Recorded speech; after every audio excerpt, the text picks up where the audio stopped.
Hey there, welcome to day 1211 of What You Have to Now. Sharon Horne-Ellstrom here, documenting my journey as I transition from the brick and mortar corporate world of business, the business world of real businesses, like I like to call them, to annoy my online friends, to the online world. And it's been a journey, been a really interesting journey. I have done a lot of different things offline and online and learned a lot of interesting lessons. Really learned some lessons traveling recently, and it gives me a lot of optimism and hope for the future of America, for sure. I think that there's been a lot of misinformation strewn about what's really going on in America and Americans and how Americans think and feel, and I think it's really kind of pathetic that politicians and people in power are using things that they're making up against the American people. Things like racism, things like, you would think based on the news media and the politicians screaming and crying about racism all the time, that we were, on the verge of civil war here in the United States. And it's just not true. It's just all a political game for personal gain that makes my heart sad, but also optimistic in the fact that the vast majority of American people aren't buying into the bullshit. And I just swore on my video, and I try not to swear on my videos very much because it's unnecessary. Don't get me wrong, I've spent lots of time cursing and swearing throughout my life, but these days, the older I get, the less necessary I think it is to swear or curse or use, obscenities or foul language or be a gutter snipe, as my mother would call it, or my grandmother. They were always encouraged us not to swear. But, I think that over time, mores and values change and what's acceptable changes. Now, I don't think it's ever really acceptable to be dropping the Effenheimer right and left, but people do it, right? And so I think we've become desensitized to it. I think that we are becoming desensitized to the manipulation and the media lies that are all around us, and it's why I don't listen to it. It's why I don't participate. It's why I turn it off. But even in my life, it squeaks in and squeaks through. And so I can't imagine the impact that it's having on people that choose to consume it on a regular basis. I think that is a problem, and I think we're going to see the long-term effects of that, kind of like the long-term effects of our kids and grandkids wearing masks nonstop, our friends and neighbors working out at the health club with masks on. I've seen the impact it's had on my son going to the health club and wearing a mask for hours. It's detrimental to us to breathe our own carbon dioxide for an extended period of time. The people that are working in businesses now, I say this because masks are freeing up even in my area.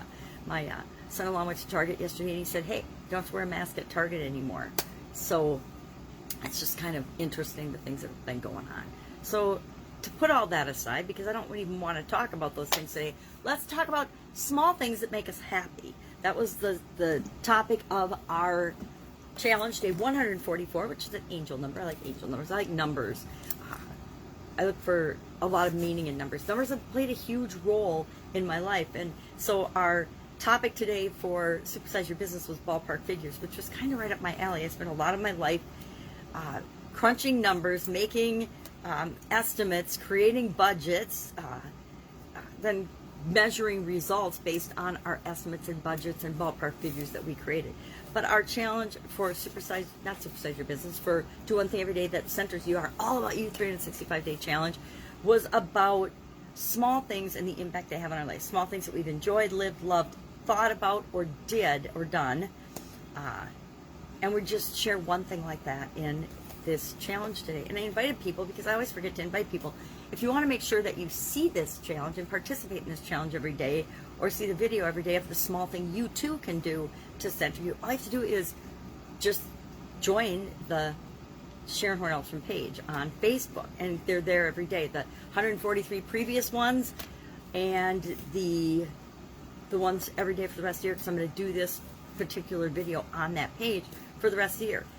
Short of being banned from Facebook, of course, but I don't really plan on doing anything controversial or saying anything that ruffles anyone's feathers or gets anybody upset to get banned from Facebook, so I'm not even worried about that. So that was our fun annual challenge. Every year for this is my 4th year in a row, and before that I did challenges every year. I just didn't share them with the world. Just for the last 4 years, I've been sharing, well, 3.5, almost half years, I've been sharing my annual challenge. And I hop on and I do it, and I share what the challenge is, and then sometimes I do it right in the air. Like I didn't do today. It's like, let me look at this. Maybe I'll do it right now, and then I've got it done. A small thing that I enjoyed, lived, loved, thought, or did. No, I guess I did kind of share that. I know for sure I'm going to enjoy my family and friends today because I'm going to see them. And I said, I may or may not enjoy the sun today because the sun might not come out. It's rainy here in Wisconsin. Seems like everywhere I've been and traveled lately, it's been really rainy. 4 out of 7 days everywhere we went was rainy. Not just a little bit of rainy, pouring rainy and storming and thunderstorms, which I always like a good thunderstorm, so I was cool with that. So happiness, what makes us happy? What are some small things that make us happy? We have to look for and appreciate the small things so we get more of them in our life. I love rocks, for example. Rocks. I always have rocks around me. And small things. Rocks, I like small rocks as much as I like big rocks. So I always have small things around me. I like cute little happy face stuffed animals and things. All of these stuffed animals got rid of when I moved a little over a year ago. I used to have a huge teddy bear collection. Love teddy bears. I had teddy bear figurines. I had teddy bears. I literally had hundreds and hundreds of teddy bears, teddy bear related things. And I allowed myself to keep some. Some of these are my nephew, who's in the Air Force, made that one. My son made this one. This one I got from my sister. My sister's still, even though I told them I'm not collecting teddy bears anymore, every year I still get the FAO Schwartz Christmas or Valentine's bear or whatever. They always make sure I get at least one a year. So, no matter what, bears come in and out of my life. Sometimes I keep them, sometimes I give them to my granddaughters, or sometimes I give them to friends. But all these above me have a special meaning to me, and maybe I'll share that someday. What the meaning and the why they're special. And of course, I have one teddy bear for my sudden cardiac arrest. He gets to still reside over by my bed, in my bedroom, so I let him be there. So supersize your business, ballpark figure, estimating things. How do we come up with numbers? How do we come up with an idea of the impact financially? Usually it's a financial number, or a number of people, or a number of things involved.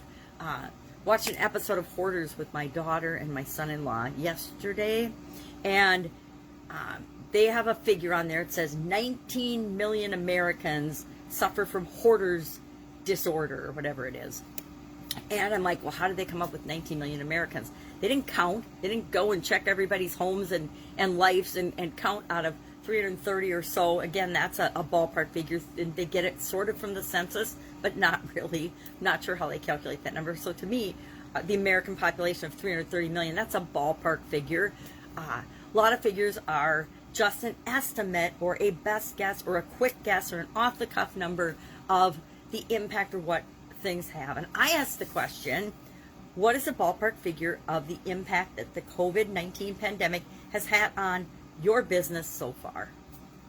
And again, I know people all across the board, some people that have been devastated by COVID-19, in terms of their industry and their business, and other people that have made literally millions and some even hundreds of millions of dollars, and their business has just exploded because of the pandemic, because of the impact of the COVID-19 virus and the way it's been handled.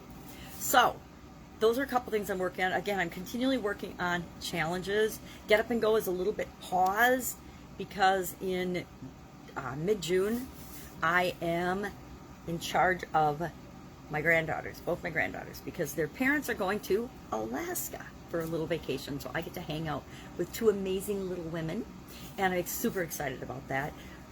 But I know that it is going to put a huge slowdown on my online and offline activities. So I've already planned for that and moved things around, changed my schedule, figured things out. So I only have to do a few things every day to keep things going, clicking along. That's why we have systems and processes and procedures and team members and automatic things that happen, so that when we get the opportunity to hang out with our favorite little humans for a couple weeks, actually just 12 days at a time, but I'm sure their parents are going to be exhausted on either end of that. I can say yes. And I want to set my life up so that I can say yes to the things I want to do, and no thank you, pass, not even remotely interested. Because guess what? There's way too many things in the world for us to be interested in everything.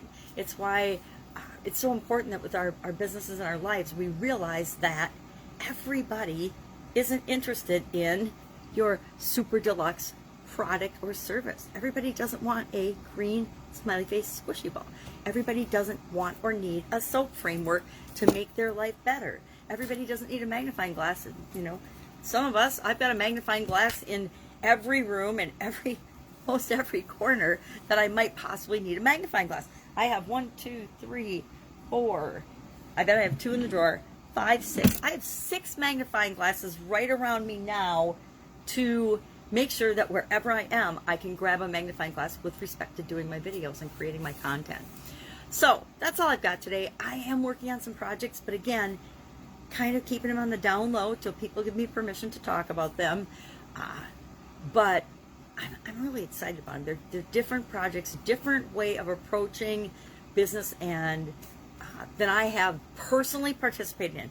Been a part of one side of this type of industry, but never actually personally been involved in it. So we are going to flip the switch, and we are jumping over to the, hey, we're actually being the ones that drive this type of business and doing it, not just being the ones that are a part of the end game or the end process of it. So I'm super excited about that.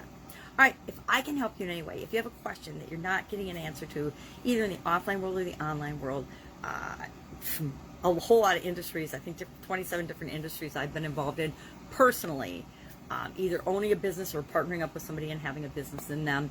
So seen a lot, done a lot, messed up a lot, had a lot of successes, and sometimes we just need somebody to ask. We need to say, hey, I'm thinking about doing this. This is what I've done. This is where I'm at. What is my next step? Because we always need to keep moving forward, and we keep moving forward by simply taking the next step. Not all the steps, just the next one. So I'm here to help if you need it. Otherwise, go out, have an awesome day. It's Monday. I love Mondays. Mondays are my favorite day of the week. I say they're awesome Mondays. I used to do a video every day when I first started doing videos, where I'd go out on Monday morning and I'd say, I feel awesome, and I'd scream it out in my neighborhood. And when I lived out in the country, I could do that no problem.